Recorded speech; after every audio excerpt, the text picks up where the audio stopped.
তুমি কি কখনো ভেবেছো যে মানুষটা আজ সফল, যার জীবনটা তোমাকে এতটা মুগ্ধ করে, যাকে এত বোঝানো লাগে, যার হাসিটা এত নিশ্চিত লাগে, যার গল্প শুনলে মনে হয় জীবন কতই না সুন্দর।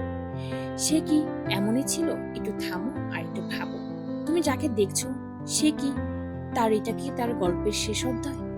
তুমি তার শুরু দেখোনি তার রাতগুলো, একা থাকা ভাবনাগুলো, যে তাকে দিয়ে আর কিছুই হবে না। তুমি দেখোনি সেই মুহূর্তগুলো যখন তার কাছে বিশ্বস্ত কেউই ছিল না।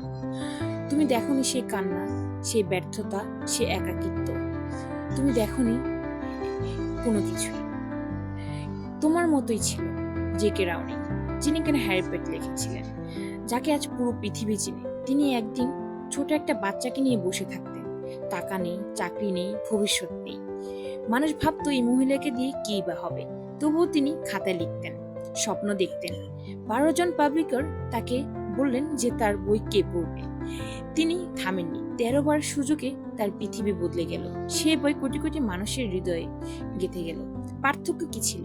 শুধু এইটুকুই যে তিনি নিজের উপর বিশ্বাস করেছিলেন তখন আর কেউ তাকে বিশ্বাস করেনি। ব্যর্থতা শেষ নয়, ব্যর্থতা তোমার শুরু হওয়ার নতুন রাস্তা। মানুষ তোমাকে ছোট করতে পারে, কিন্তু তোমার মাইন্ডসেট যদি শক্ত হয় তাহলে তোমাকে কেউ থামাতে পারবে না। মনে রাখো, হিরো জন্মায় না, হিরো তৈরি হয় কষ্ট, সংগ্রাম এবং আগুনে পুড়ে। আজ তুমি যেখানেই থাকো না কেন, তুমি কারো না কারো আইডল, কারো না অনুপ্রেরণা। যদি তোমার জীবন থেকে এমন কিছু করে যাও যেটা কিনা সবাইকে তাক লাগিয়ে দিবে, তাই কিছু করার চেষ্টা করো, থেমে থেকো না। চিন্তা, ওভার থিঙ্কিং কখনো তোমাকে তোমার লাইফের ডিসিশন নিতে দিবে না যদি তুমি ওটার জন্য পদক্ষেপ না নাও।